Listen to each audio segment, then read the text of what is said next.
Okay, see, that's really quick. Okay. Now we talked about some of the things in section 1.3 that are totally obvious. You know, what's a dot product? How do you find the angle between two vectors and stuff like that? One that people look a little uncertain on, although I think you would immediately get it if you just read what it says in an example. But orthogonal.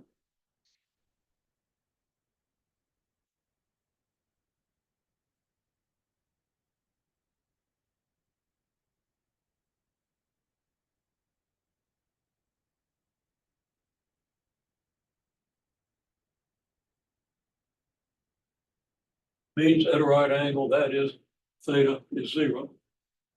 Two vectors are orthogonal if theta is 0.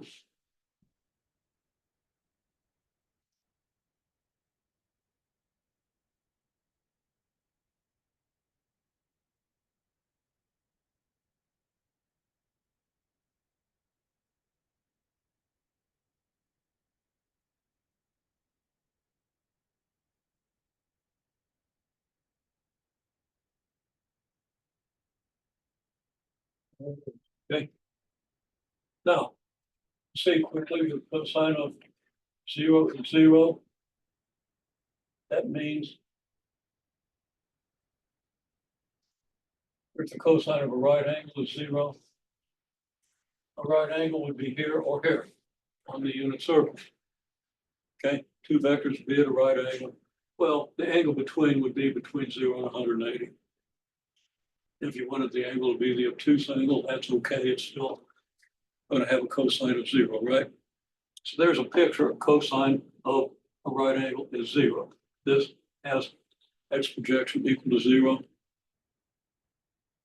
So I'm not going to write an explanation on that. It's a picture that you really need to keep in your mind because it helps you visualize how the cosine and the sine change rather than just have a bunch of graph into your own or do a table with a bunch of numbers on it. And you should know the special angles anyway, so it should be pretty easy to make a table. However, right there's your picture. Okay. Now let's see what else there is.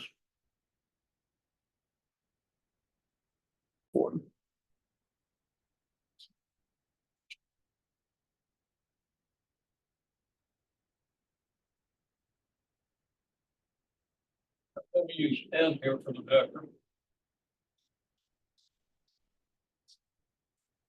Right here. Just any old vector, okay?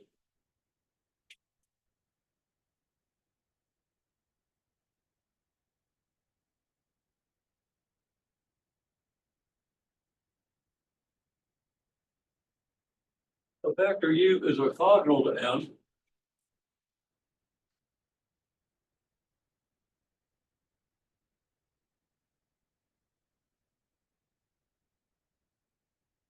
If and only if u dot n equals 0, right?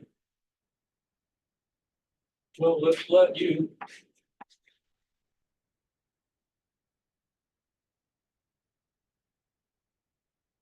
ai plus bk plus ck.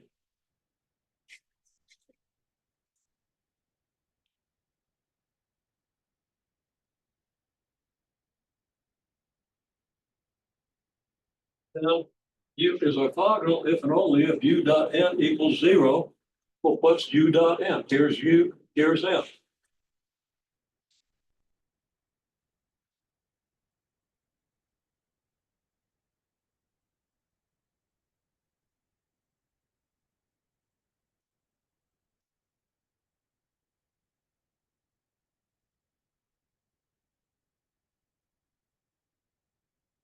About to use x's and y's and z's, but I'm using a's, b's, and c's, okay?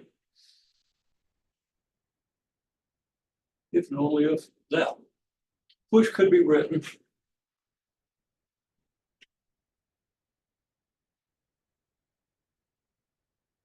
you see something of this form, and you'll see more of it for too long.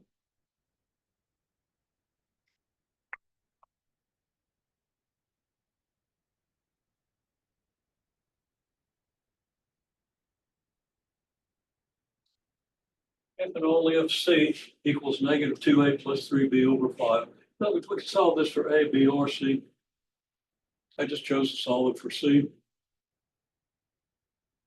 And now we see that there are infinitely many combinations of A, B, and C that make this product zero, right? Infinitely many vectors that are orthogonal. Well, the vector 2I minus 3J plus 5K is about in that direction. Okay, about there. Okay, there's a whole plane orthogonal to that vector. It's the flat surface in which every vector is perpendicular to this one. Okay, and those vectors are characterized by the fact that they're the form AI plus BJ plus CK, where C equals negative 2A plus 3B over 5. Okay, now that's a foundation for understanding the equation of a plane in space. Okay. A, B, and C will take on more specific values, will be more specific expressions in terms of like X, Y, Z, and let's say X naught, Y naught, Z naught, a point in a vector. Okay. And then we'll get the equation of a plane using this idea. Okay. So understand that.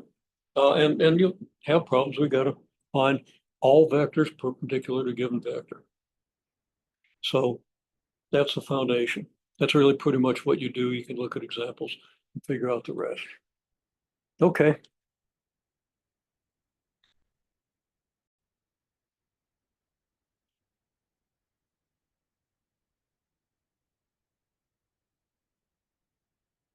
Vector in three-dimensional space.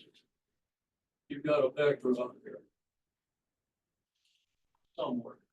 Okay, well, you could specify the direction of this vector if you knew its direction angles, which are the angles of this vector with the x-axis, with the y-axis, and with the z-axis.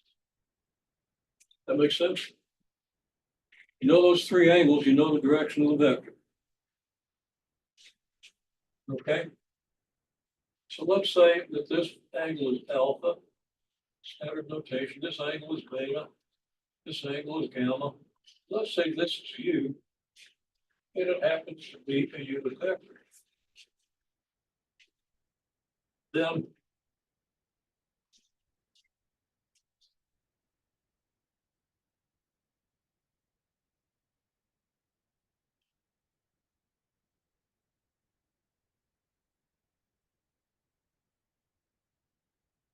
u is just cosine of alpha times I plus cosine of beta times j plus cosine of gamma times k.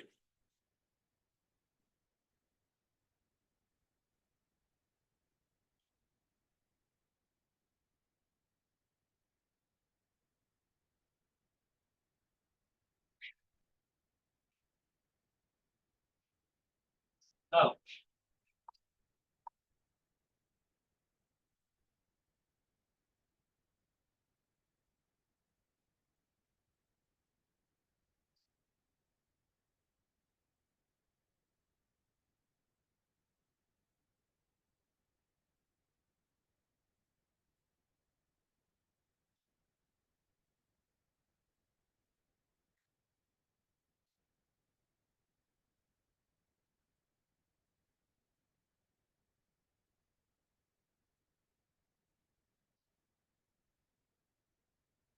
well, from the dot product, you know that the angle between two vectors is the dot product divided by the product of the magnitudes, right? So if alpha is the direction of the vector v with respect to the x-axis, right there is the cosine of alpha. Okay. And of course, magnitude of I is 1. That's just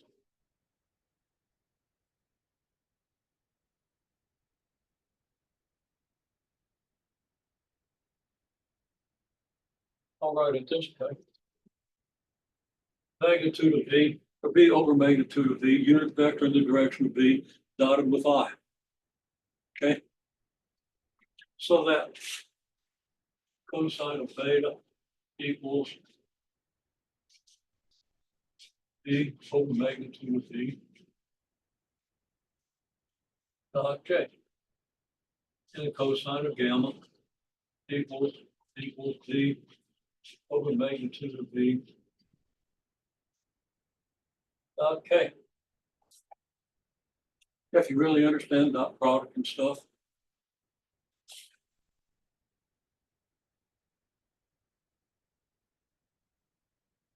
then this should be completely obvious. If not, read the book. This gives you a good start. I think you've already got a good start, but there it is. So it's your direction cosines. And they can be very important for some applications for understanding just where that plane is and what the normal vector looks like and all that stuff. Okay? So direction cosines are very useful. The fact that if u is a unit vector, u equals cosine alpha I plus cosine beta j plus cosine gamma k allows you to just put this together in a very obvious way to get a unit vector in the direction of v. Once you have the direction cosines, you just write this out and it's a unit vector. And you can prove it's a unit vector by just taking the magnitude of this, added to the magnitude of this, added to the magnitude of this, and the numerator is going to cancel the denominator and you're going to get 1. It's a unit vector. Okay. Then the book kind of shows you that it's all, I think, very straightforward. But you want to take a look at it. You want to understand as much of that as possible. Okay, vector projection is really an important thing, probably the most important thing in this section, but there's a lot of important stuff in this section that you really need to understand well to understand what's coming along. And to really be able to visualize in 3 dimensions, things like gradients and normal vectors and tangent planes and surfaces and all kinds of interesting stuff. Okay, so it's very simple. You got a vector V here, and a vector W here. You can project that vector V on vector W. Okay. And you get the vector here.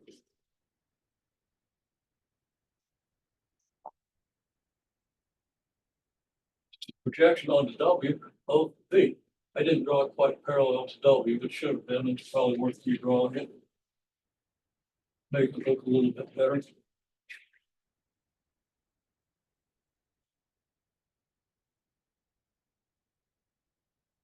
There's your vector projection of V onto W.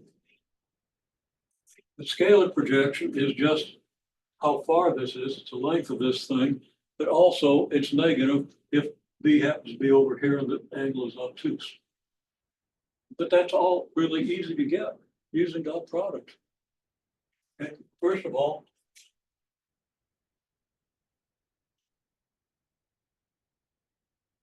magnitude of the projection. I need an arrow over the projection because that makes it a vector projection. Okay. It's a vector projection of a vector onto another vector.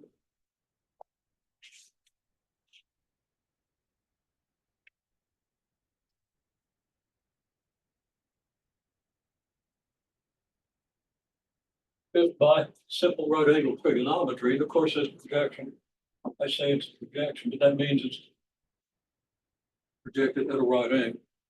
It's the only way you do a projection. Okay, at least just okay. It depends on definitions. We do it in other points. Okay. Okay, here's your projection. It's magnitude of V cosine theta, right? Now,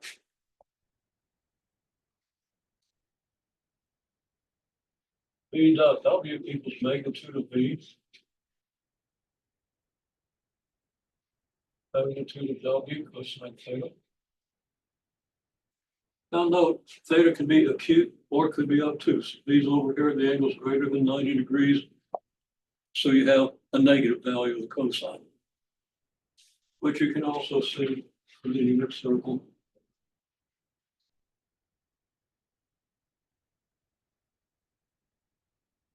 cosine's positive on this half of the plane. Cosine's negative on this half. So if your angle theta goes from acute between 0 and 90 degrees to obtuse between 90 and 180 degrees, the cosine goes from positive to negative. Okay. Which means just by doing the vector product, you can tell whether this angle is acute or obtuse. If you get a negative from the dot product, that means the angle is obtuse. That's worth keeping in mind. Okay, so here we have V dot W equals dot. Now we want to get, first of all, an expression for the magnitude of the projection, right? So we want to get magnitude of V cosine theta. How do we do that from one side or another of this equation? Well, very simple. We divide by the magnitude of W, we end up with this. So that V dot W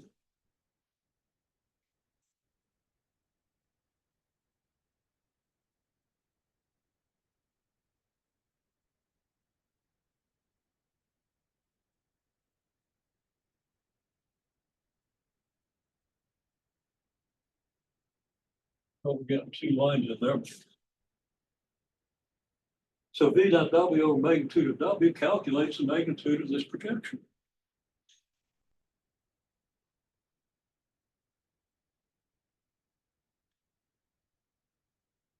Now it follows, I'm not going to do the whole argument, you can think about parts of this.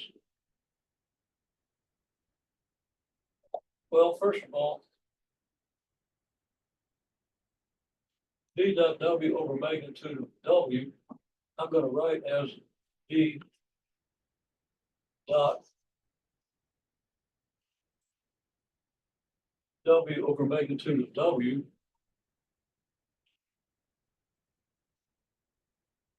Just observing that W over its magnitude is a unit vector. And it's a unit vector in the direction of V.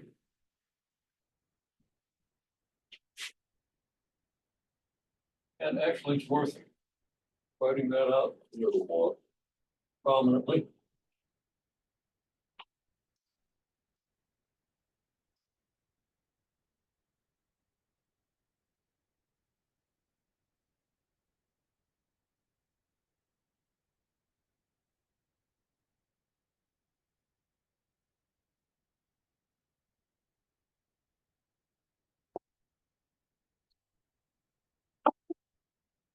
This is a unit vector in the direction of W. Okay. It has magnitude equal to the projection.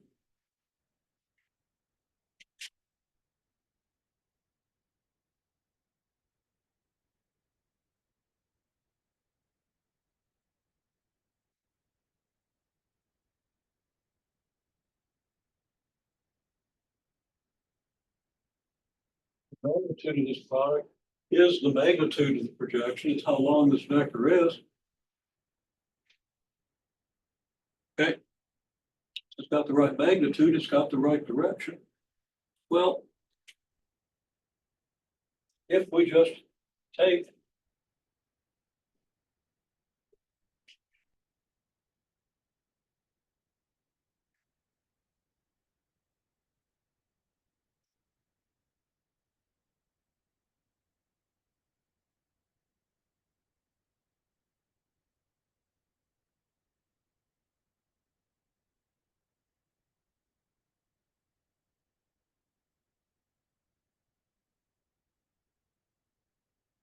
write it this way.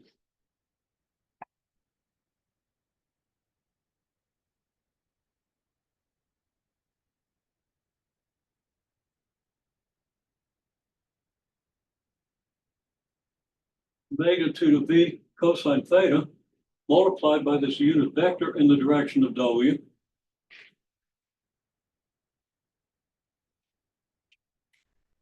This vector is the actual projection onto W of V.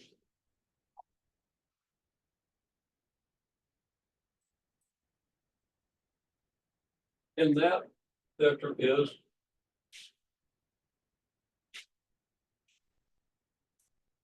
the final expression that I recommend you use for the projection of B on W.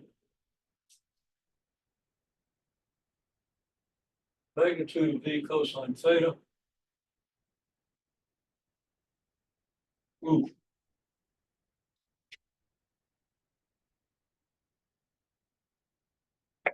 I'm saying the magnitude here, I should have had an absolute value sign around the cosine of theta, because that can be negative.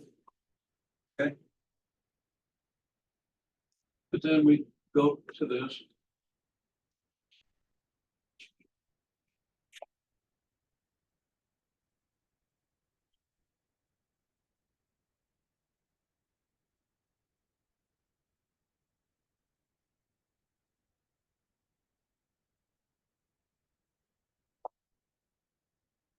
So this is V dot W over magnitude of W. And we multiply this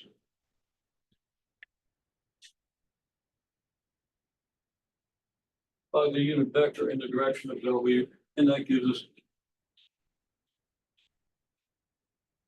the projection. I did some here that I'd rather I hadn't. I expressed this as a product of V with the unit vector.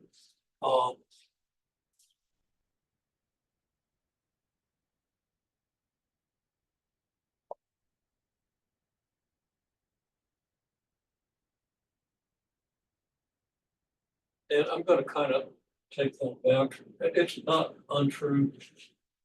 It's kind of misleading to think about it at that point. So I'm going to take it back, but it's worth understanding. It's worth thinking about, but I don't really need it. And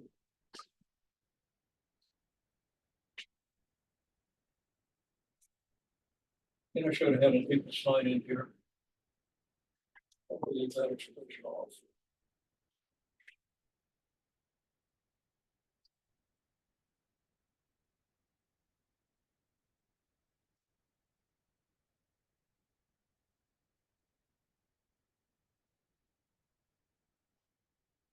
And then I'm going to do a magnitude for the magnitude. So we don't confuse signs. It's basically the length of this vector again is just this. It's the absolute value around the cosine of theta. And we just get that by taking V dot W, dividing by the magnitude of W, and ignoring whether it's positive or negative. But then when we want to do the actual projection, we take the counter whether it's positive or negative, so we don't do the absolute value around the cosine. And you do end up with this. Okay. This is just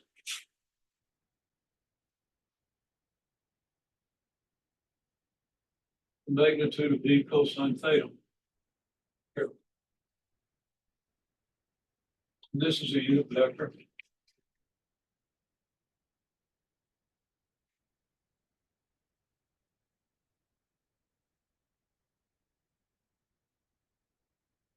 In the direction of W. This is positive if theta is an acute angle, and it's negative if theta is an obtuse angle. And the projection is 0 if V is perpendicular to W, because obviously the vector projection from the vector that's perpendicular is going to not have any length. Okay. So again, we've kind of said that before.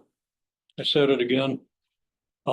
It might have confused it a little bit, but sort it out. Your book will tell you the same thing. The only difference between what I have and what the book has is that the book lumps the two magnitude of W's together into one magnitude of W squared.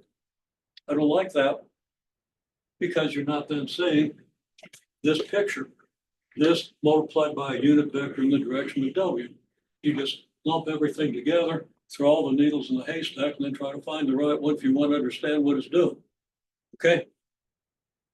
In other words, I like this form, but it's totally equivalent to the form if you got W, magnitude of W squared here. That's a formula that you use to calculate something without understanding it. But of course, if you understand it, you can see it in the formula. You can say, well, one of those W's could go here, and now I've got this thing. Okay. I recommend that you understand it as well as possible because projections are a great big deal. And I apologize for sort of garbling that a little bit by doing something unnecessary. Okay, one further thing, somebody commented, I was thinking about doing it anyway. Okay, this is what I recommend you understand because here's a picture of this. And here's your unit vector in the direction of W. If I take this, whether positive or negative, and multiply it by that unit vector, I'm going to get vector projection, the vector from here to here. Okay, and there it is again, saying it for about the 5th time. Okay, if you lump the magnitude of W together, well, you can clearly, if you just want to do a calculation without thinking about what it means, you could make a magnitude of W squared, or you could even do W dot W, which is equal to the magnitude of W squared. Magnitude of W squared. Okay, there's no such thing as W squared because W is a vector.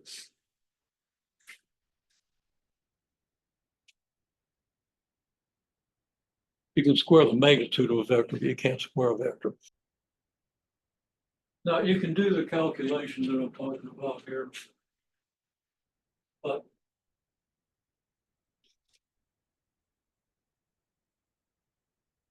V cross W, we know how to calculate that. We know the magnitudes, the product of the two magnitudes times the sine of the angle. We can calculate it using if you know the components of V and W, you can calculate it using the determinant definition. If some of your components are 0, it's often easier, and you should be able to do it to prove things, to calculate it just using a distributive law and knowing that I cross J is K, and I cross K is negative J, and J cross K is I. Okay. The definitions I gave you on the first day, I think, or the second day at latest. Okay, V cross W, so is perpendicular V and to W.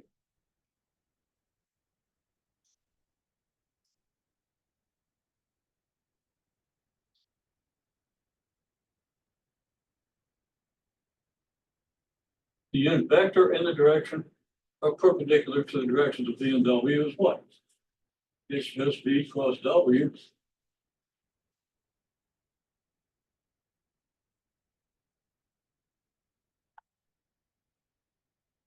Then I write automatically magnitude of V times magnitude of W, but the magnitude of V cross W, because that's a unit vector. Okay. And it still has a direction of V cross W. It could even be the negative of that vector. Okay. But if you're talking about the orientation of a curve that we haven't talked about yet in space, it's important to use this vector. Okay. And that'll come up. But if you're just looking for a vector perpendicular to the two vectors, it could be either one. But we almost always use vector. Now this is important because you can define a plane. You got a vector this way and a vector this way, then there's only one plane in 3-dimensional space that contains both of those vectors. So if you want the vector perpendicular to the plane, which is your normal vector, which kind of anticipates why I use M substance, where is it? Over here. Okay. Well, I said this is related to how you find the equation of a plane. And the way you often find your normal vectors, you know, 3 points in the plane, then you can find 2 vectors in the plane, take their cross product, and you got the normal vector. And then you can do something like this with a little bit more specificity in the quantities you use. You know, use the coordinates of one of the points. And then you just write the statement that x, y, z is in the plane. If the vector from one of these points to x, y, z is perpendicular to the normal vector, then boom, there's your equation. Very, very simple, but more than I want you to have to digest as you listen. Just tell you that to anticipate. We're anticipating being able to find the equation of a line or a plane in space, which is the next section. Okay, so all this goes into that idea. And equations of lines and planes are really important. fundamental to understanding other things in space.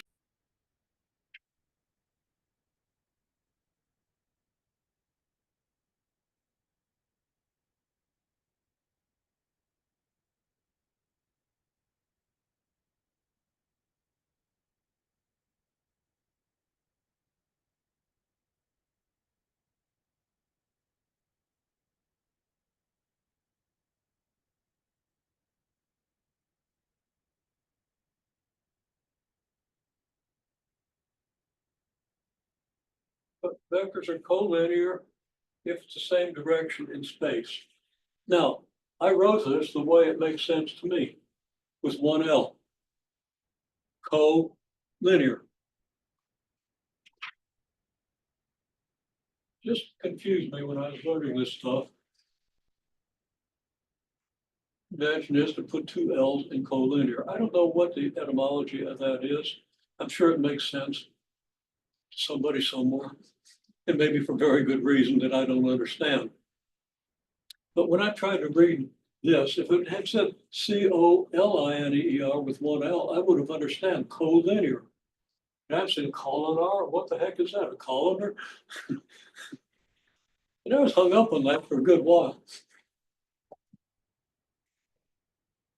Even in a course where I was really kind of knocking the top out of the course, because I had a lot of time to spend on it, not because I was that smart. So anyhow, collinear, same direction in space. Well,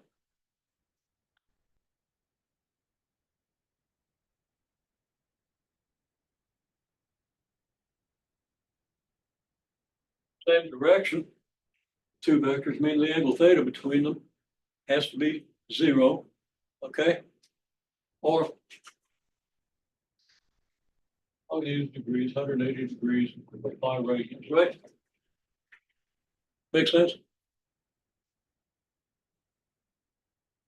In either case, the sine of theta is 0.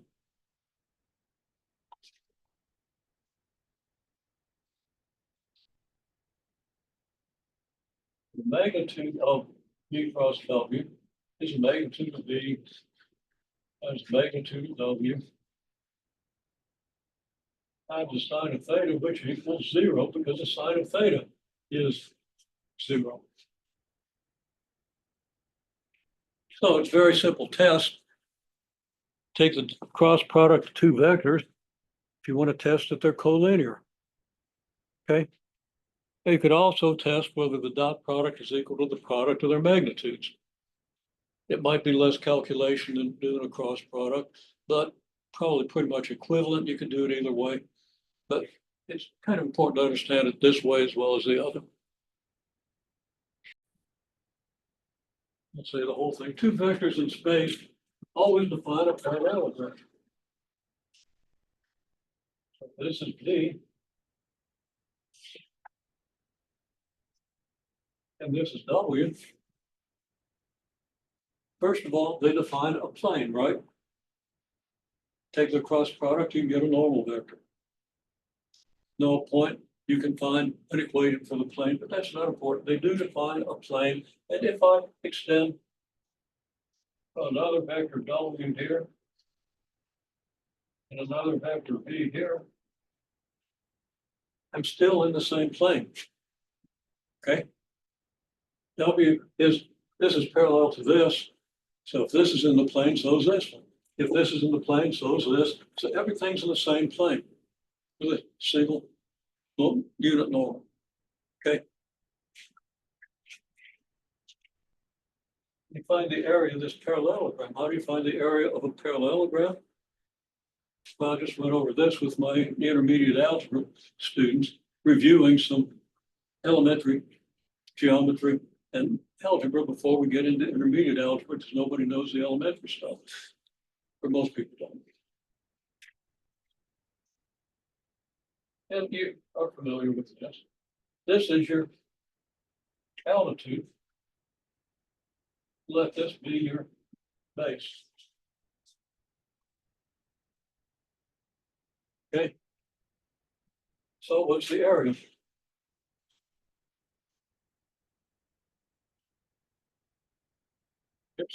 area of the base times the altitude. It's the length of the base times the length of an altitude. An altitude goes at a perpendicular.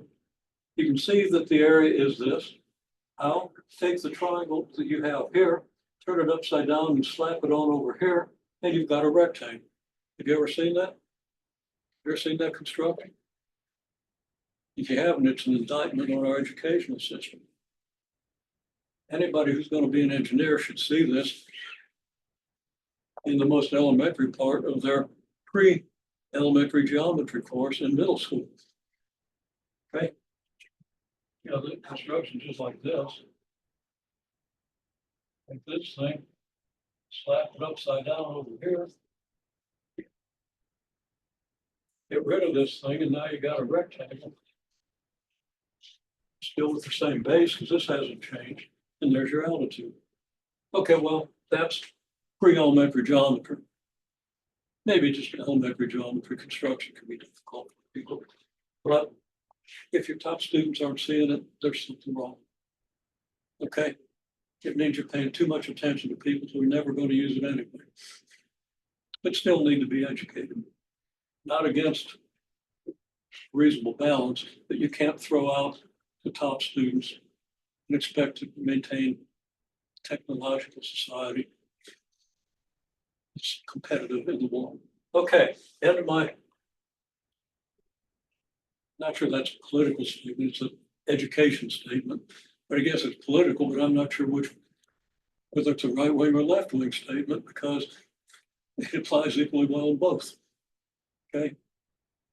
In both extremes do equally bad things with it sometimes. So I don't know. You figure out how to balance it politically. I don't care. I bet I don't care. I hope we get it right. Okay, so anyhow, we got base and height here. And there's your area. Well, what is this? Well, let's see. Another way of saying this is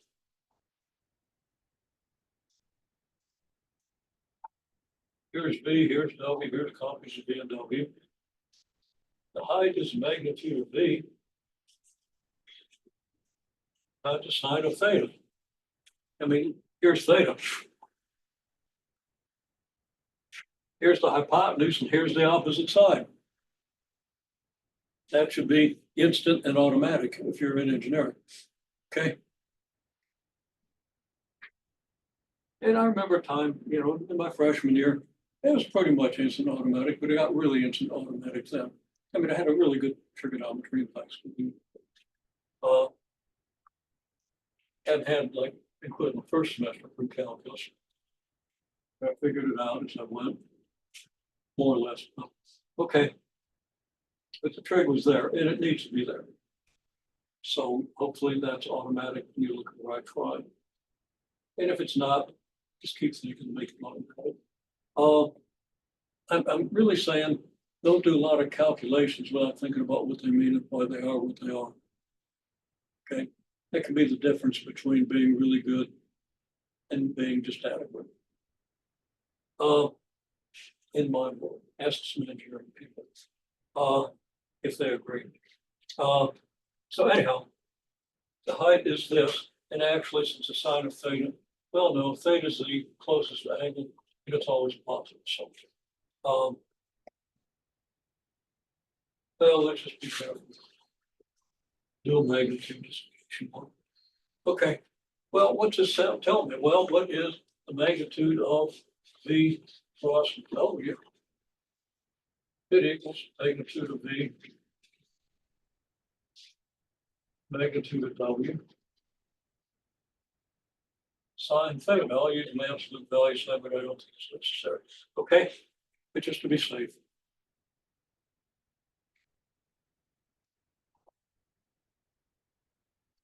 Your altitude is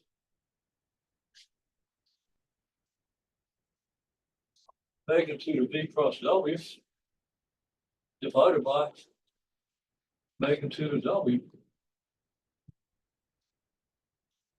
Right?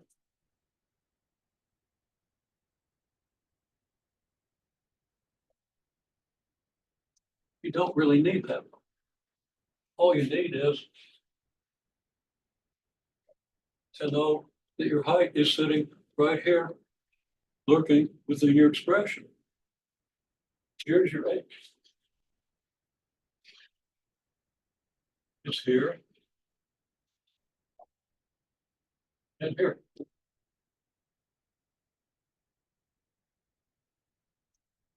I never even needed to say this. It was worth observing. But we've already kind of observed it down here.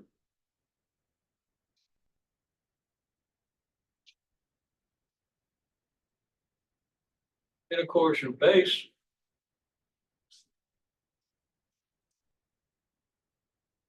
is the magnitude of W, right?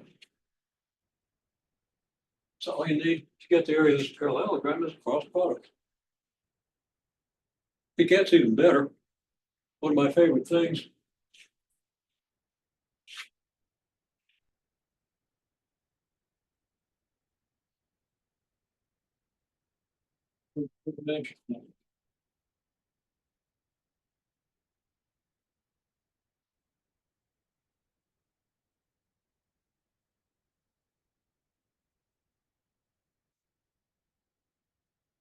These two vectors are in the plane down here. They're in a plane. It doesn't really matter if it's the XY plane or another. So actually, I'm going to redraw it.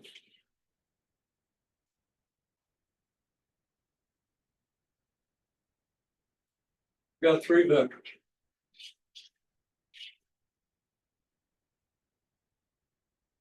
Now, I don't know what symbols your text uses. It doesn't matter. Okay. These two vectors define a plane or define a parallelogram, right? That makes sense? Okay.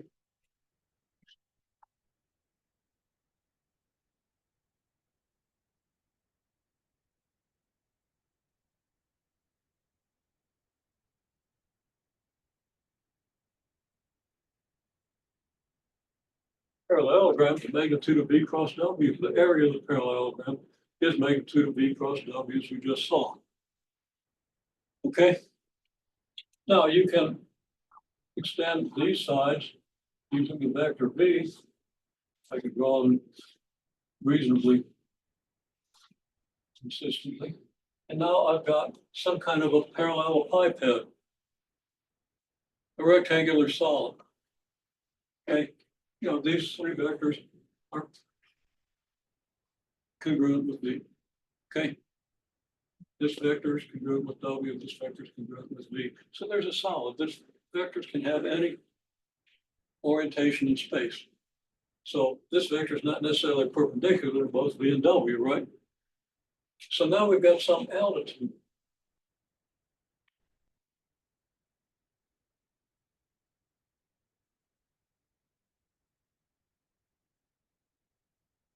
This is the normal direction. Normal direction is perpendicular to W and perpendicular to V. And this is not V, this is U. Okay. So what's the altitude?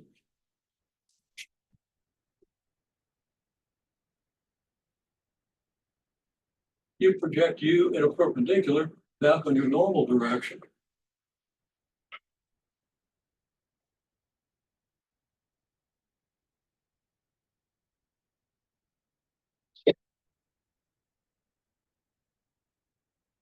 And here is your altitude.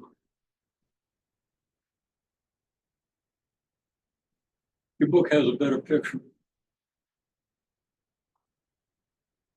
Well, what's your altitude? Well, what's your normal direction? It's the direction of V cross W, right? So you're just projecting U onto V cross W, and it turns out that the volume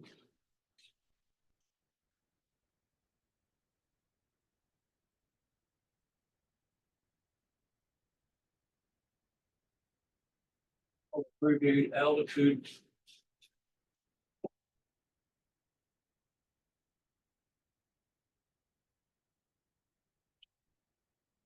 and it's the magnitude of this. We could have done the magnitude of this vector.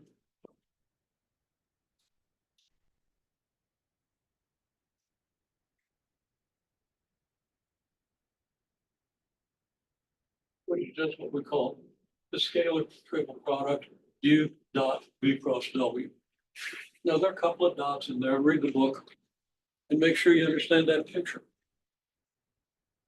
Yeah, I spent a little time understanding a picture. My geometry skills are fairly decent. Although I've seen people with incredible geometry skills that make me just kind of cross my eyes. But it didn't take me long to understand the picture and understand what that was. And I thought it was really neat. So if you want to have a good moment in your life, understand that, because it's kind of illuminating and it kind of feels good to understand. And a better picture, like the picture in the book, will do a better job of it. But there's your explanation. And you might well understand it from what I did, depending on your three-dimensional visualization and your ability to pull together a bunch of stuff that I've been talking about quickly. So usually takes people longer. So take a little time to process it. Underneath my deck, I've got some kind of fiber panels suspended to direct the water away. Okay. And I had them built on top of a structure that I used to store a bunch of excess lumber, because I've always got excess lumber when I'm doing a project. And this is some project 20 years ago, and the lumber was really good. 20 years ago, the lumber had much higher quality than it does now. 20 years before that, it was even higher. Okay. And back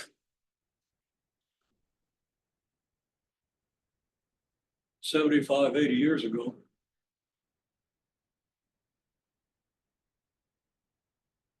I was too young to appreciate it, but the house my dad and I built, okay, in about 1950, okay? That wasn't very big, but naturally I was the main architect, little egotistical kid. But I distinctly remember we moved into that house when I was 2.5, so I remember the construction and trying to figure things out and visualize floor plans and stuff like that. 2.5-year-olds can do a lot of stuff. A lot of 2-year-olds can do that. 2.5-year-olds can do that. Okay. I probably have a little more native aptitude than most, but still nothing that a significant number of kids can't do. You don't remember. I remember that phase because, the move into the house and getting spanked from going across the street to see Janie and stuff like that. There were a few kind of, there were traumatic moments or anything. I just thought the spanking was unjust because I knew that bus was 2 blocks away so I could cross the street. Okay. Kids know more than you think they do. And again, it doesn't take any great aptitude if you just know to watch out for buses. Still, at that age, it's easy to get distracted and get yourself killed. So I got a spanking. Not a bad spanking, just made it a point. I didn't cross that street anymore.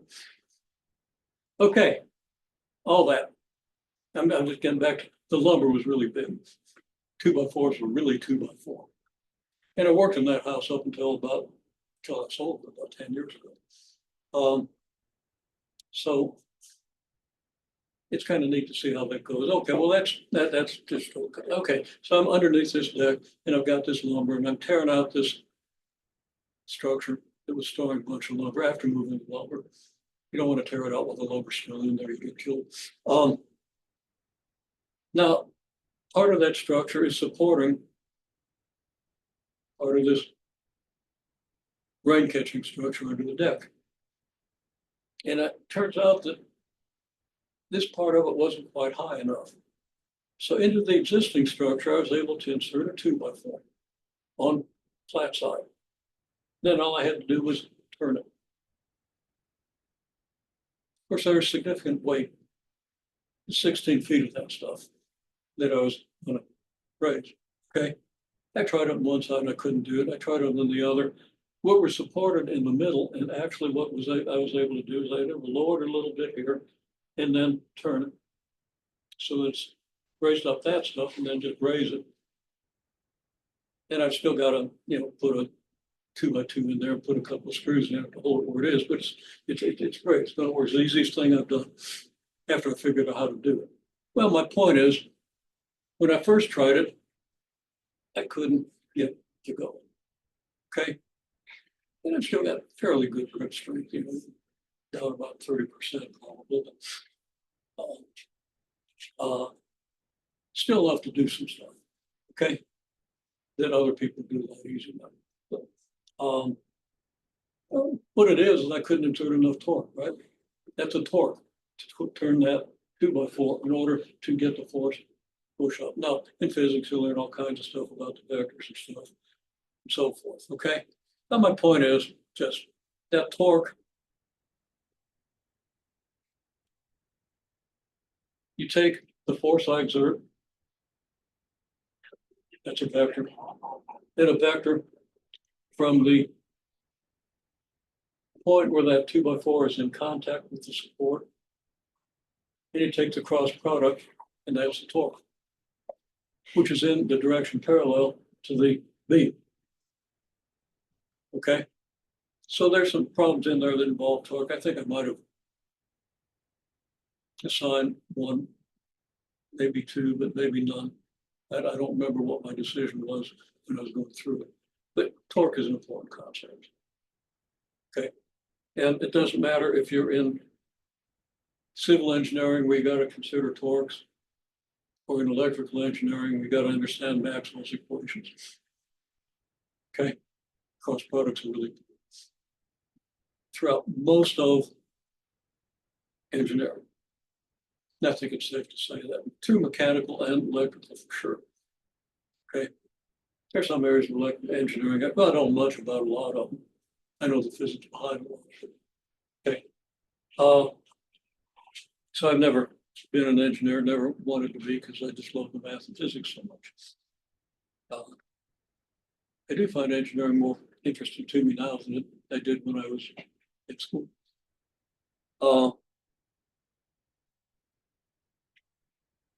Anyhow, this stuff's really important.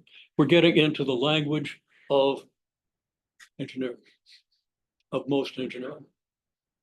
And if you're in computer science, okay, if you're dealing with data structures, you're dealing with multidimensional spaces and the gradients and intuitions that you get from the quantities in vector calculus can become very important if you get to that level in that aspect of computer science. Okay. Other things are even more important. The concepts from discrete math are really important. Enough digression. Let's see where we are. We still got 10 minutes, so let's do something worthwhile. That's pretty much what you need to know. The main points in sections 3 and 4, chapter 2. I've alluded to how you get the equation of a line or a plane, but I'm going to switch gears and talk a little bit about conic sections. Okay, so I don't really need to pause the video.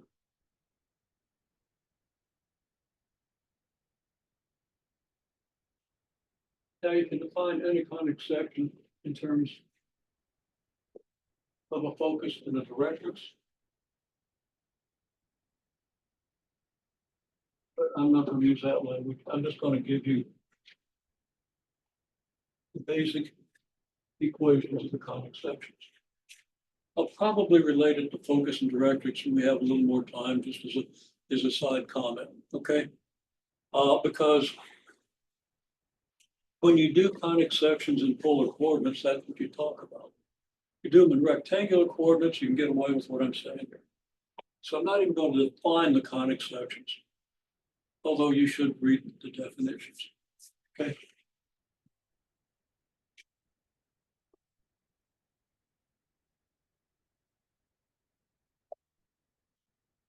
I'm only going to talk about conic sections that are, in a sense, centered at the origin, okay?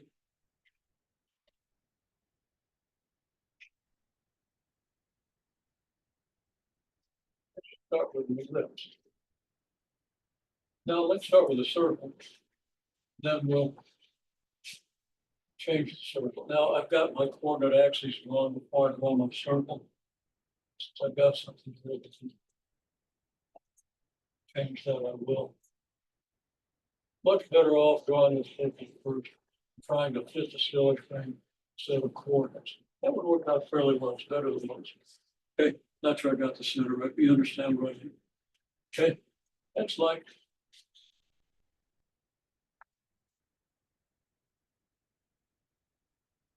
x squared plus y squared equals r squared. And that should be very familiar.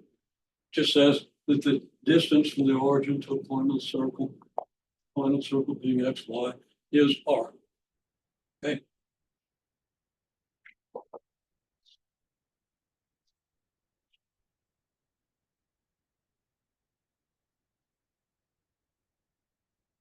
It also says x squared over r squared plus y squared over r squared equals 1. Okay. Now,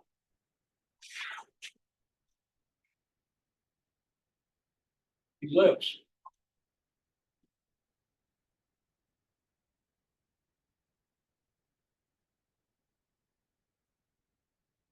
If A equals B, then whatever A and B are is the radius and it's a circle.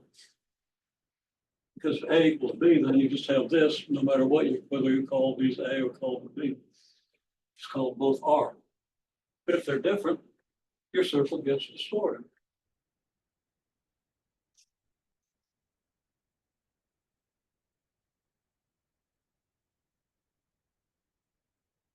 Now you can agree that if y equals 0, x squared over a squared equals 1, which means that x squared equals a squared, which is going to be true if x is either plus or minus a. Okay. So that means on an ellipse. Okay, now let me show you how to, well, getting ahead of the thing, but okay, that means I'm going to have the points a0 and negative a0 on the graph, right? Now again, if you just let y equals 0, you get two different x coordinates, two different values of a that make x squared over a squared equal 1. If you let x equal 0, you got y squared over b squared equals 1, so y squared has to equal b squared, so y is plus or minus b. So you got the point 0b or the point 0 negative b. Now remember, this is something that hopefully you did see in some of your prerequisite courses, but it's certainly in the syllabus for our prerequisite courses. Okay. Now, in order to sketch an ellipse, just as for the circle, another good way to sketch a circle is to sketch a square. Then just make sure that you're tangent to the square at all these points. Okay. And that works out pretty well. Well, in an ellipse, you've got a rectangle. At least if the ellipse is of this form.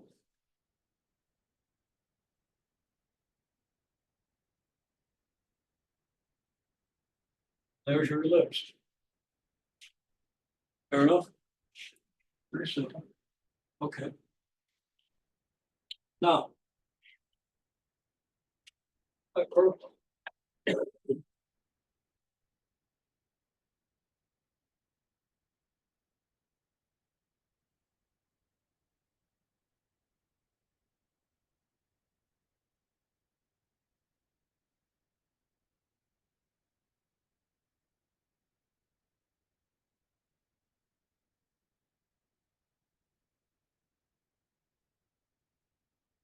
That's an equation that gets the whole thing.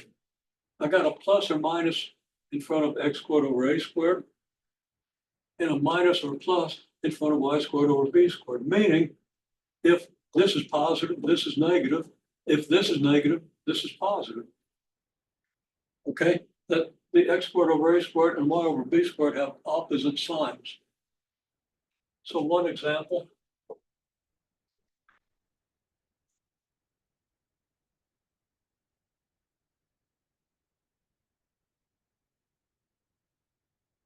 Okay. Now, if x equals 0, what's that leave you with? It leaves you with negative y squared over b squared equals 1, right? Is it possible for negative y squared over b squared to equal 1? Well, y squared is positive, b squared is positive, so y squared over b squared is positive. So negative y squared over b squared is negative, and it can't equal 1.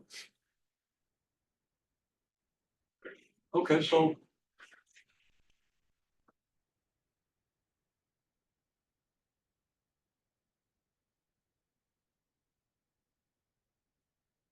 equals 0, there's no y, which means that the graph does not intersect this vertical line the way that the y-axis, the way an ellipse does.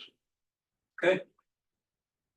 Now, if y equals 0, well, that's no problem. X is going to equal plus or minus a, just as it did down here. So we're going to have point A 0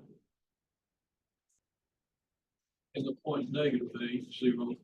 Those are both points on the hyperbola, and you call these vertices. And now, by the magic of skipping a lot of steps, we could also put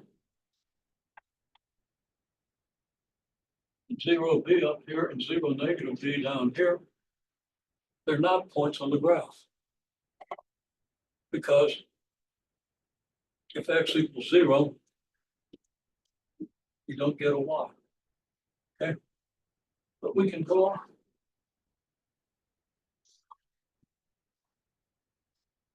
a rectangle just like we would for an ellipse, and then we can draw diagonals of that rectangle, which will go through the origin. And now your hyperbola has those diagonal lines as asymptotes. Okay. So this is how you understand the graph of a hyperbola. This is how you understand the graph of an ellipse. In the graph of a parabola, well, that's just like an x squared graph. And that has different properties. Okay, but you know what a parabola looks like, so you're more familiar with that than you probably are with hyperbolas and ellipses. Okay. Now, what this is building toward is something we'll talk about next time. So I'm going to assign the section on conic sections. Without much comment, excuse me, let me go ahead. Two hands went up. So these are the conic sections along with parabolas that I haven't talked about, but they should be familiar to you. Again, these are part of prerequisite courses. So if you didn't have them in prerequisite courses, well, I didn't want to assign them between Tuesday and Thursday. I'll assign them between Thursday and Tuesday. You want to get that down so then we can kind of quickly finish up chapters 1 and 2. Okay. What's coming up next week? Tuesday we'll look at equations of lines and planes and a couple of other things, and then Thursday we'll look at the rest of chapter 2, which will involve quadric surfaces. Quadric surfaces are surfaces such that if you cut them one way, maybe you get a hyperbola. Cut them this way, maybe it's an ellipse, and what the heck is that? Or maybe it's an ellipse. If you cut it this way, and a hyperbola. If you cut it this way, so it's kind of like this hyperboloid revolution, or paraboloid revolution. Which is actually pretty simple. It's the only one that's really simple. Okay. So you might want to look ahead to the quadric surfaces just so you get an idea of what they look like and look for the conic sections. But we'll do the mathematics of it in class. And the basic idea is if you slice these things, you always get, no matter where you slice them or in what direction you slice them, you get some kind of a conic. Okay. And it's the first three-dimensional shape we really talked much about. Having an idea of what that means, then we can talk about tangent lines and tangent planes and tangent vectors with some sense of the kind of shapes we might be looking at. Okay, so that's kind of where we are. So have a great weekend. If you got questions, email me or find me. I'll be around this afternoon, but probably not much then until Monday.